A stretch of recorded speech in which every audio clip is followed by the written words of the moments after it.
think there's a little bit of, you need to create special in order for there things like special things to happen in life. Sometimes, there's something that Chris Bumstead, he's a bodybuilder, that he just won his 6th in a row of whatever category he's in, and he was on a Chris Williamson podcast, and he was talking about like, what would you tell your younger self with what you know now? And he said, like, I would tell myself, you're gonna be good, you're gonna achieve great things. Yeah, you're gonna achieve great things, so don't worry about that. Worry about, or like try to be in the moment more, and all that cliche stuff, but like really trying to sit in the moments. Like the big achievements that you think are going to make your life is not going to be what makes your life. Like winning the Olympia 6 times, like that right now seems like it's the best thing that could ever happen to you, and your most cherished times. Really what the most cherished times will be was like spending time with your family, having a kid and raising your kid, and like being with your wife and all that kind of stuff. It's those things. So I think there's something of, you need to, maybe not need, but I think for a lot of people, including myself, you want to create those special times of dressing up and going to a wedding, or like putting on a little bit nicer clothes to go to dinner, or like doing something out of the ordinary for it to be some sort of excitement and something. But you don't get to choose when these special moments happen. They happen organically. If you're trying to force special moments, that's not how it works. Like the special moments are going to come in the times, and the things you're going to remember are going to be the things that, they're going to be the times that you didn't have any plan for that to happen. So it's like just trying to sit into those more. Like I used to do that so much with like Christmas and getting together with those sorts of things. It's like, well, Christmas is supposed to be special, and you got to make this like this big deal and this big thing. If you want it to be special, you got to make it special. And it's like, no, then it's such a letdown.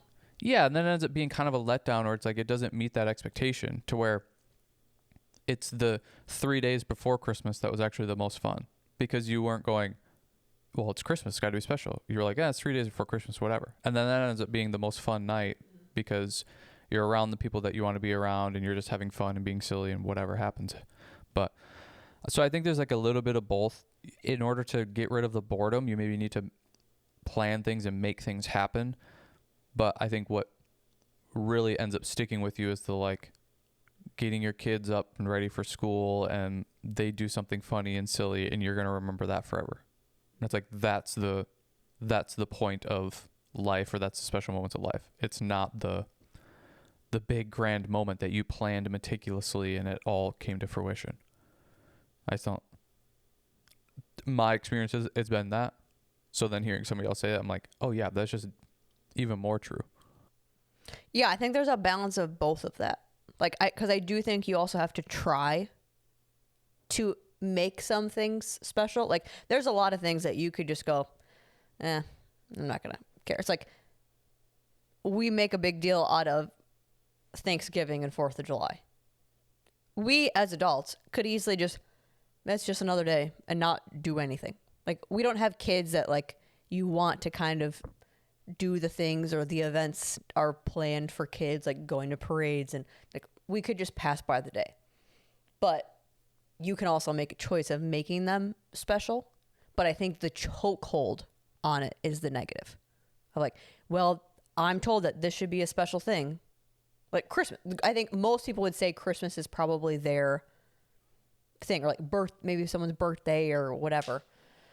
That I think when you put so much pressure on it, then you start to act weird. Yeah.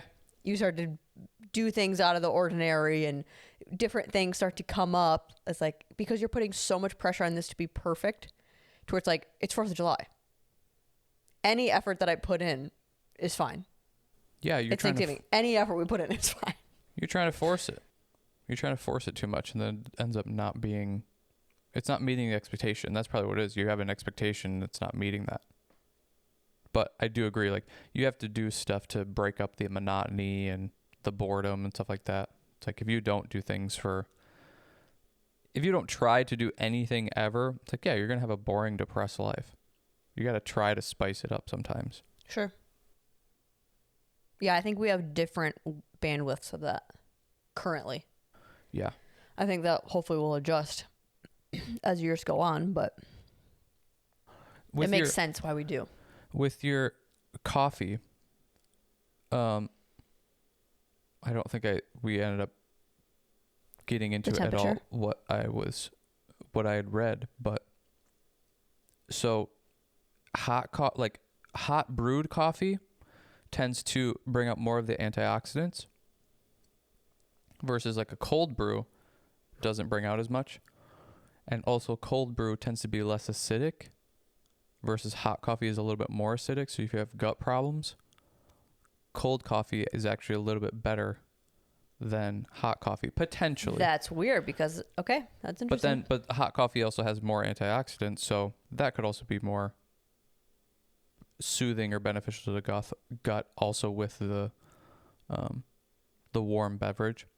It was also, they did a study of people holding like a hot cup of coffee versus a cold cup, and the people holding a hot cup of coffee tend to have a little bit better, like a little bit more coziness, calmness, like enjoyment out of, they tend to look at things a little bit more positively and that sort of thing because of like the feeling something warm and then like the internal warmth that they're feeling from it versus the cold coffee, which I thought was kind of interesting. Like just the mood difference of holding a hot beverage versus a cold beverage. I can see that.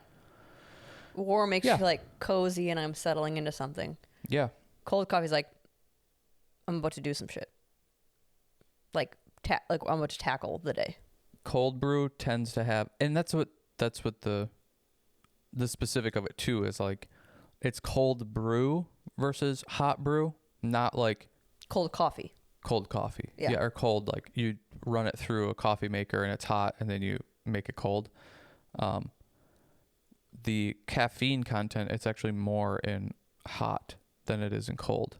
So people who That's crazy. So people who drink cold brew tend to drink more cold brew because they're not getting as much caffeine versus with hot.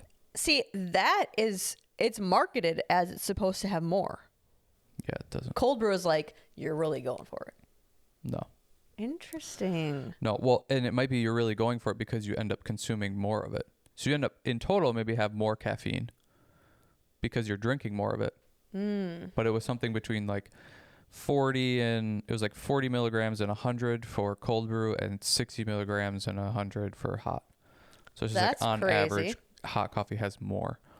And you tend to drink less of it, which I think is a positive because people tend to overconsume coffee to the point where they're now not drinking water and getting hydrated. So to me, I'm like, well, if you have a problem with consuming too much coffee, like going to hot might be better because you might feel the caffeine a little bit more. So then you're more willing to not drink as much. And then you can get to water and hydrate and all that kind of stuff too. Yeah. That's interesting. But the hot coffee has more antioxidants too. The heating it brings out more of the antioxidants, which also makes me curious about food, like between raw vegetables or uncooked food versus cooked food. I wonder if the same thing tends to happen. You bring out a little bit more antioxidants because you're heating it.